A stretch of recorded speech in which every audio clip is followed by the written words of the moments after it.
warahmatullahi wabarakatuh. Halo, nama saya Nur Fitri Komaria dengan NIM 210210303049. Saya berasal dari Prodi Pendidikan Geografi Universitas Jember. Di sini saya akan memaparkan video hasil observasi saya yang berjudul Pencemaran Sungai Banyu Putih dan dampaknya terhadap warga sekitar.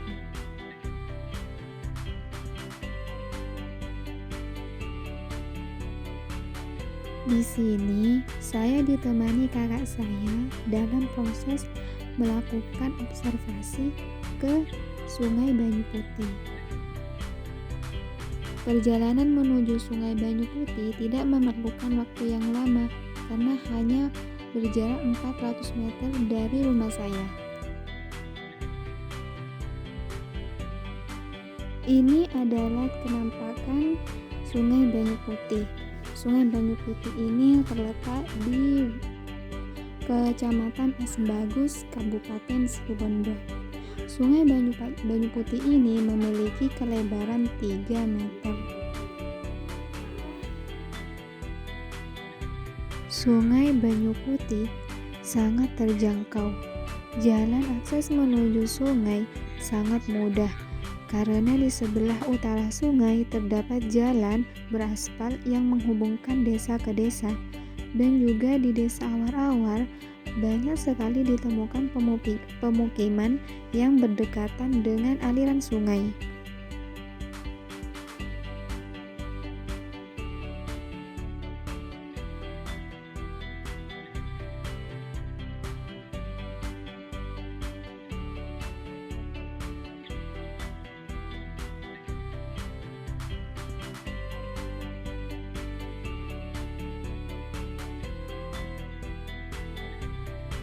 Sungai Banyu Putih sangat erat kaitannya dengan aktivitas masyarakat sekitar.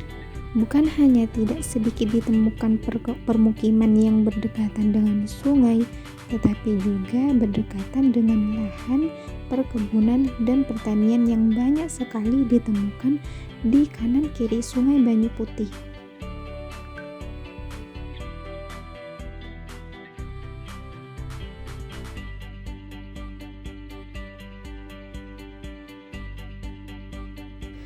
Di kanan kiri Sungai Banyu Putih banyak sekali ditemukan perkebunan tebu.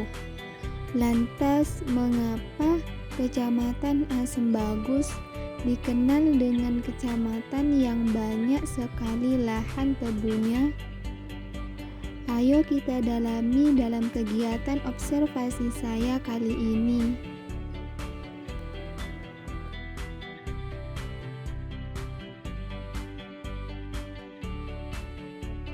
Ayo kita dalami kasus ini dengan mewawancarai warga sekitar Sungai Banyu Putih di Kecamatan Assembagus.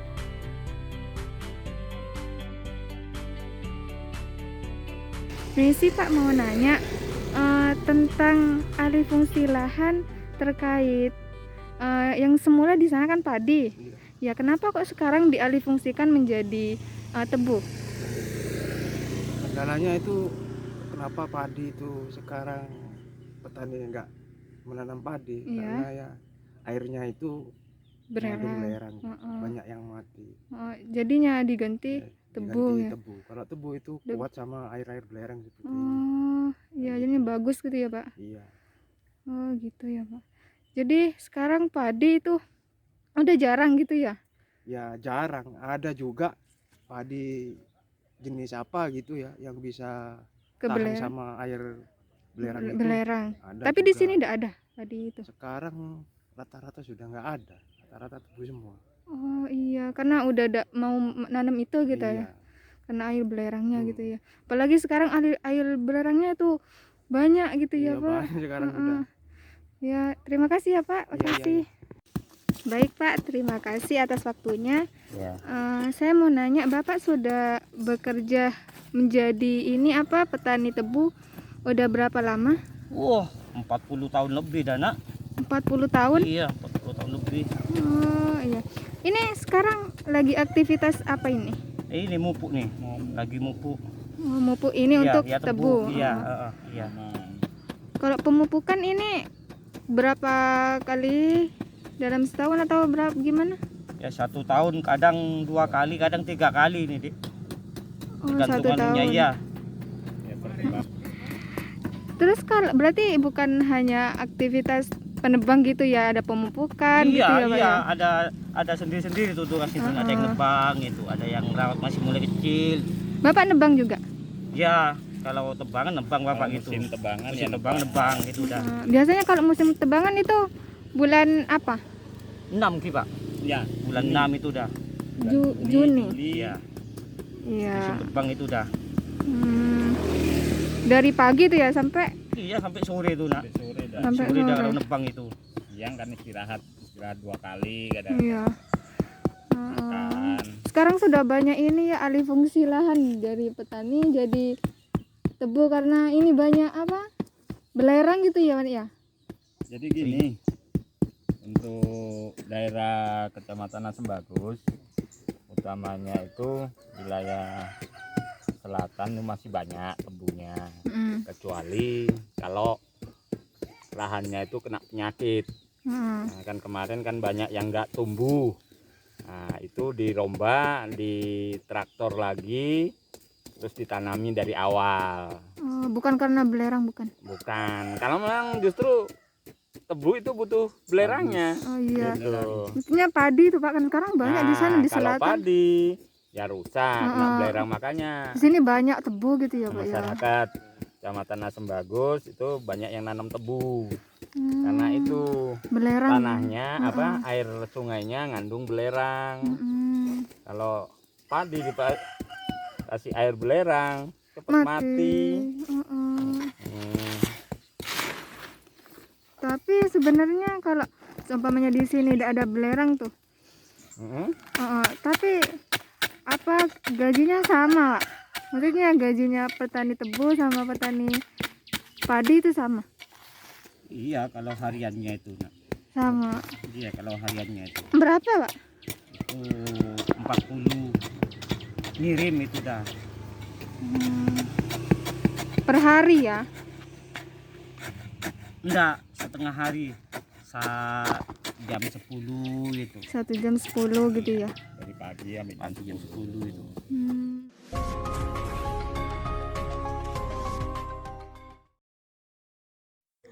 Dari sini kita tahu bahwa sungai sangat berpengaruh terhadap aktivitas warga sekitar. Pengaruh terhadap perubahan lahan di Asem Bagus ini diakibatkan oleh air Sungai Banyu Putih yang tercemari oleh belerang. Menurut penelitian Susianti menyatakan bahwa Sungai Banyu Putih mendapatkan suplai air dari Sungai Banyu Patih yang telah tercemar karena adanya rembesan dari kawah Gunung Ijen yang mengandung belerang tinggi.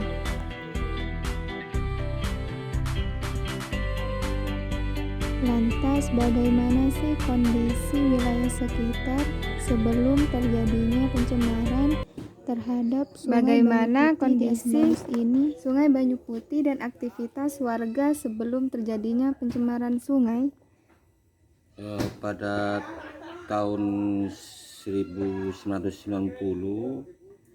itu aktivitas air Banyu Putih bersih putih, dan aktivitas masyarakatnya itu ya bisa bercocok tanam dengan palawija padi atau jagung dan sejenisnya, sehingga masyarakat tuh banyak pekerjaan yang bisa dikerjakan. Setelah tahun sekitar 85 itu air sudah tercemar dengan air belerang. Sedikit sedikit akhirnya masyarakat sudah tidak bisa menanam lagi dengan padi, jagung karena tercemar dengan belerang. Banyak yang mati. Setelah dipelihara 1 bulan mati, akhirnya banyak yang rugi. Sekarang sudah beralih ke tebu. tebu, semuanya ada. Tidak ada yang menanam padi karena tidak bisa untuk menanam padi. Kalau tebu itu memang cocok untuk tebu karena belerang itu menghasilkan demin yang tinggi. Ya kalau pemerintahnya bisa turun tangan ya bisa, karena kebocoran-kebocoran itu bisa diatasi. Cara mengatasinya? Ya cara mengatasinya kalau menurut saya gampang sekali, itu tinggal kembalikan kepada yang semula. Karena seperti dulu airnya bersih, ikan-ikan banyak di sini, dan semua binatang-binatang katak semua masih ada di sungai-sungai Kampang untuk mencari katak. Sekarang sudah ada, semuanya lenyap karena air belerang. Untuk mengatasinya ya tinggal kita tahu cari masalahnya, lubangnya tutup, untuk sumber belerangnya itu sudah bisa kembali ke asal lagi.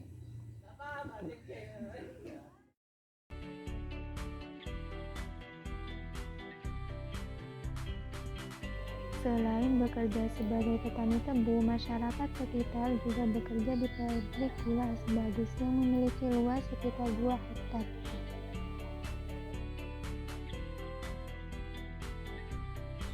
Di depan pabrik gula Asem-Bagus terdapat aktivitas warga berupa pasar tradisional yang terlihat sangat ramai pada pukul 2 sampai 7 pagi. Selain pasar, pabrik gula juga dikelilingi pemukiman warga. Bau yang sering terdengar saat penggilingan tebu di pabrik sangat mengganggu aktivitas warga sekitar.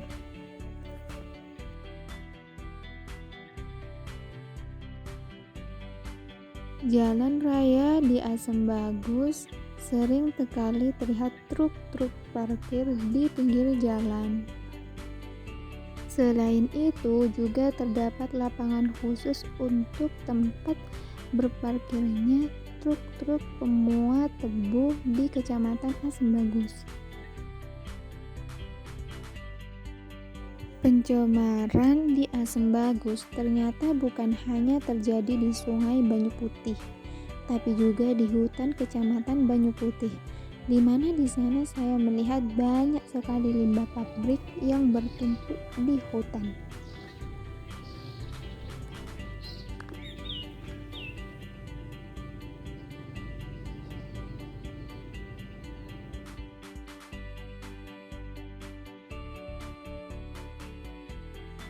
Kesimpulan dari perjalanan observasi saya adalah bahwa sungai merupakan elemen penting yang sangat berpengaruh terhadap aktivitas manusia di daerah hilir.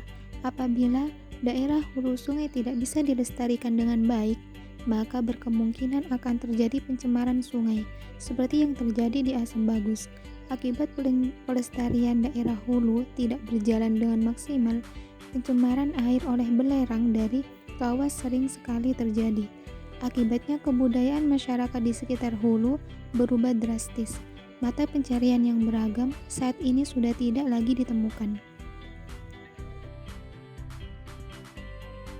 Dalam hal ini, pemerintah perlu lebih tegas dan peka lagi dengan kondisi alam wilayahnya, sehingga hal seperti pencemaran sungai ataupun yang terjadi di lingkungan hutan bisa diatasi secepatnya.